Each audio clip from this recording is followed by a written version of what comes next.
ತಳಿ ಜಮೀರ್ ಅಹಮದ್ ಖಾನ್. ನಿಮ್ಮ ಅಲ್ಲ ಯಾವ ಬಣ್ಣ ಇದ್ದಾನೆ ಒಂದ್ ಸ್ವಲ್ಪ ಹೇಳ್ತೀಯಾ? ಅಲ್ಲ ಗಂಡು ಹೆಣ್ಣು?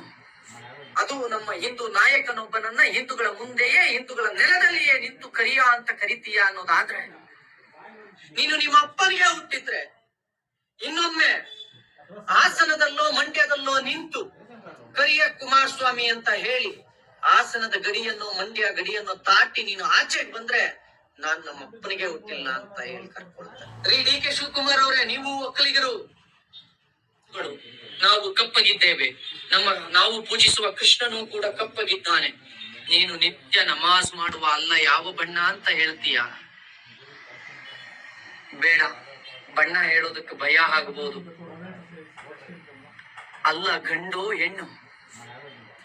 ಪ್ರಶ್ನೆ ಕೇಳ್ತಾ ಇದ್ದೀನಿ, ನೀನ್ ಹೇಳದಲ್ಲ ಕಪ್ಪಗಿದ್ದಾನೆ ಅದಕ್ಕೆ ಕಪ್ಪು ಅಂದೆ, ನನ್ ತಪ್ಪೇನು ಅಂದಲ್ಲ.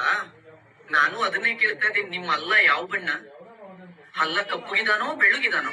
ಯಾಕೆ ಗೊತ್ತಾದ್ರೆ ನಾನು ಅದೇ ಬಣ್ಣ ಹಿಡಿದು ಕರೀಬಹುದಲ್ಲ. ಹೇಳು, ನಿತ್ಯ ನಮಾಜ್ ಮಾಡುವ ನೀನು ಅಲ್ಲ ಯಾವ ಬಣ್ಣ ಅಂತ ಹೇಳು. ಅಲ್ಲ ಗಂಡು ಹೆಣ್ಣು ಅಂತ ಹೇಳೋಕಾಗತ್ತಾ? ಹಾಗಲ್ಲ ಅಲ್ಲ. ಹಿಂದೂಗಳ ವರ್ಣದ ಬಗ್ಗೆ ಮಾತಾಡ್ತೀಯ? ಲೇ ತುರ್ಕ, ಲೇ ಅರೇಬಿಕ್ ತಳಿ, ಇದು ಕರುನಾಡು ಕಣೋ, ಕಪ್ಪು ಮಣ್ಣಿನ ನಾಡು ಕಣೋ ಇದು. ಅದು ನಮ್ಮ ಹಿಂದೂ ನಾಯಕನೊಬ್ಬನನ್ನ ಹಿಂದೂಗಳ ಮುಂದೆಯೇ ಹಿಂದೂಗಳ ನೆಲದಲ್ಲಿಯೇ ನಿಂತು ಕರಿಯ ಅಂತ ಕರಿತೀಯ ಅನ್ನೋದಾದ್ರೆ, ನಿನ್ನ ದರ್ಪ ದುರಂಕಾರ ಎಷ್ಟಿರಬೇಕು?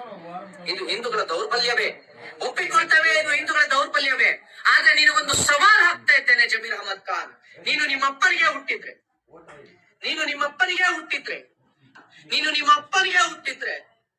ಇನ್ನೊಮ್ಮೆ ಹಾಸನದಲ್ಲೋ ಮಂಡ್ಯದಲ್ಲೋ ನಿಂತು ಕರಿಯ ಕುಮಾರಸ್ವಾಮಿ ಅಂತ ಹೇಳಿ ಹಾಸನದ ಗಡಿಯನ್ನು ಮಂಡ್ಯ ಗಡಿಯನ್ನು ದಾಟಿ ನೀನು ಆಚೆಗೆ ಬಂದ್ರೆ ನಾನ್ ನಮ್ಮ ಅಪ್ಪನಿಗೆ ಹುಟ್ಟಿಲ್ಲ ಅಂತ ಹೇಳಿ ಕರ್ಕೊಳ್ತಾರೆ. ಎಲ್ಲೋದ್ರು ಕನ್ನಡ ಪರ ಸಂಘಟನೆಗಳು ಈಗ ಪ್ರಶ್ನೆ ಮಾಡ್ಬೇಕ್ರಿ, ಬನ್ರಿ ಆಚೆಗೆ. ಕನ್ನಡ ನಾಡಿನ ಮಗನೊಬ್ಬನನ್ನ, ಕನ್ನಡ ನಾಡಿನ ವ್ಯಕ್ತಿಯೋರ್ವನನ್ನ, ಕನ್ನಡಿಗನೊಬ್ಬನನ್ನ, ಇಡೀ ರಾಷ್ಟ್ರವ್ಯಾಪಿ ಕನ್ನಡದ ಮೆರಗನ್ನ ಚೆಲ್ಲಿದ ವ್ಯಕ್ತಿಯೋರ್ವನನ್ನ ಇವತ್ತು ಇದೇ ತುರ್ಕ ಅರೇಬಿಕ್ ತಳಿ, ದಿನ ಬೆಳಗಾದ್ರೆ ಉರ್ದುವಿನಲ್ಲಿ ಮಾತಾಡುವ ಅರೇಬಿಕ್ ತಳಿ ಒಬ್ಬ, ತುರ್ಕ ಒಬ್ಬ, ನಮ್ಮ ನಾಡಿನ ಹೆಮ್ಮೆಯ ನಾಯಕನೊಬ್ಬನನ್ನ ವರ್ಣದಿಂದ ಕರೆದು ಹಂಗಿಸ್ತಿದ್ದಾನೆ, ಬಣ್ಣ ಹಿಡಿದು ಹಂಗಿಸ್ತಿದ್ದಾನೆ ಅಂತ ಅಂದ್ರೆ ಎಲ್ಲಿಗೋಯ್ತ್ರಿ? ಸಂವಿಧಾನ ರಕ್ಷಕರು ಅಂತ ಹೇಳ್ಕೊಳ್ಳುವಂತ ಸಂವಿಧಾನ ರಕ್ಷಕರು ಬರ್ಬೇಕೀಗ, ಬೀದಿಗೆ ಬಂದು ಮಾತಾಡ್ಬೇಕು. ವರ್ಣದ ಆಧಾರದ ಮೇಲೆ, ಜಾತಿಯ ಆಧಾರದ ಮೇಲೆ, ಲಿಂಗದ ಆಧಾರದ ಮೇಲೆ ಯಾವುದೇ ಒಬ್ಬ ವ್ಯಕ್ತಿಯನ್ನ ಅವಹೇಳನ ಮಾಡಬಾರ್ದು, ತೇಜೋವಧೆ ಮಾಡಬಾರ್ದು, ಯಾವುದೇ ವ್ಯಕ್ತಿಯನ್ನ ನಿಂದಿಸಬಾರ್ದು ಅಂತ ಹೇಳಿ ಸಂವಿಧಾನದಲ್ಲಿ ಇಲ್ವಾ? ವರ್ಣ ಜಾತಿ ಲಿಂಗದ ತಾರತಮ್ಯ ಮಾಡಬಾರ್ದು ಅಂತ ಇಲ್ವಾ? ಆದ್ರೂ ಕೂಡ ಬಹಿರಂಗ ಸಭೆಯಲ್ಲಿ ನಿಂತು ಒಬ್ಬರನ್ನ ಕರಿಯ ಅಂತ ಕರೀತಾನೆ ಅಂತ ಅಂದ್ರೆ ಎಷ್ಟು ನೋವಾಗಬೇಡ ನಮಗೆ, ಎಷ್ಟು ನೋವಾಗಬೇಡ ನಮಗೆ. ಎಲ್ಲೋದ್ರು ಈಗ? ಬಂಡ್ರಯ್ಯ ಈಗ ಬೀದಿಗೆ. ಡಿ ಕೆ ಶಿವಕುಮಾರ್ ಅವರೇ, ನೀವು ಒಕ್ಕಲಿಗರು, ಕುಮಾರಸ್ವಾಮಿ ಅವರು ಒಕ್ಕಲಿಗರು. ಡಿ ಕೆ ಶಿವಕುಮಾರ್ ಅವರೇ, ನೀವು ಕನ್ನಡಿಗರು, ಕುಮಾರಸ್ವಾಮಿ ಕನ್ನಡಿಗರು. ರಾಜಕೀಯ ದ್ವೇಷ ತಾರತಮ್ಯ ಎಷ್ಟೇ ಇರ್ಲಿ, ಒಬ್ಬ ಗೌಡನಿಗೆ ಕರಿಯ ಅಂತ ಕರಿಬೇಕಾದ್ರೆ ಅದ್ ಹೆಂಗ್ರಿ ಸಹಿಸ್ಕೊಳ್ತೀರಾ ನೀವು? ಸಿದ್ದರಾಮಯ್ಯನವ್ರೆ, ಹಿಂದ ಅಂತ ಹೇಳ್ಕೊಂಡು ಸಾಬ್ರು ಒಬ್ಬ ತುರ್ಕ ಬಂದ್ ನಿಂತ್ಕೊಂಡು ನಮ್ಮ ಹಿಂದೂ ನಾಯಕರನ್ನ ಕರಿಯ ಅನ್ನೋ ಮಟ್ಟಕ್ಕೆ ಆ ತುರ್ಕರನ್ನ ಬೆಳೆಸ್ ನಿಲ್ಸ್ಬಿಟ್ರಲ್ರಿ. ನಾಚಿಕೆ ಆಗ್ಬೇಕು. ಏನ್ ಕ್ರಮ ತಗೊಳ್ತೀರಾ ಕಾಂಗ್ರೆಸ್ಸಿಗರೇ? ಖರ್ಗೆ ಅವರೇ, ಮಲ್ಲಿಕಾರ್ಜುನ್ ಖರ್ಗೆ ಅವರೇ, ಕರಿಯ ಅಂತ ಕರೀತಿದ್ದಾರೆ. ಕುಮಾರಸ್ವಾಮಿಯವರ ಬಣ್ಣವನ್ನ ಹಿಡಿದು ಕರೀತಿದ್ದಾರೆ.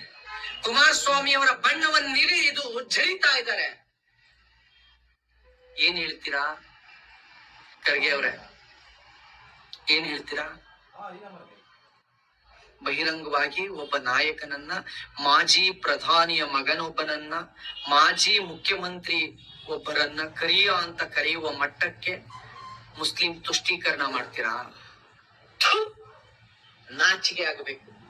ಚನ್ನಪಟ್ಟಣದ ಎಲ್ಲ ನನ್ನ ಮತದಾರ ಬಂಧುಗಳಲ್ಲಿ ನಾನು ಕೇಳ್ಕೊಳ್ತೇನೆ, ಒಬ್ಬ ಗೌಡನನ್ನ ಅದೇ ಗೌಡರ ನೆಲದಲ್ಲಿ ನಿಂತು, ಒಬ್ಬ ಕನ್ನಡಿಗನನ್ನ ಅದೇ ಕನ್ನಡಿಗರ ನೆಲದಲ್ಲಿ ನಿಂತು, ಒಬ್ಬ ಹಿಂದುವನ್ನ ಅದೇ ಹಿಂದುವಿನ ನಿಂತು ಹಿಂದೂಗಳ ಮುಂದೆಯೇ ಕರಿಯ ಅಂತ ಕರೆದು ಅಣುಕಿಸುವ, ವರ್ಣವನ್ನಿಡಿದು ಅವರನ್ನು ಜರಿಯುವ ಕೆಲಸ ಮಾಡಿದ ಈ ಜಮೀರ್ ಮತ್ತು ಕಾಂಗ್ರೆಸ್ಸಿನ ಅಂತ್ಯವನ್ನ ಅದೇ ಚನ್ನಪಟ್ಟಣದಲ್ಲಿ ನೀವು ಬರಿಬೇಕು.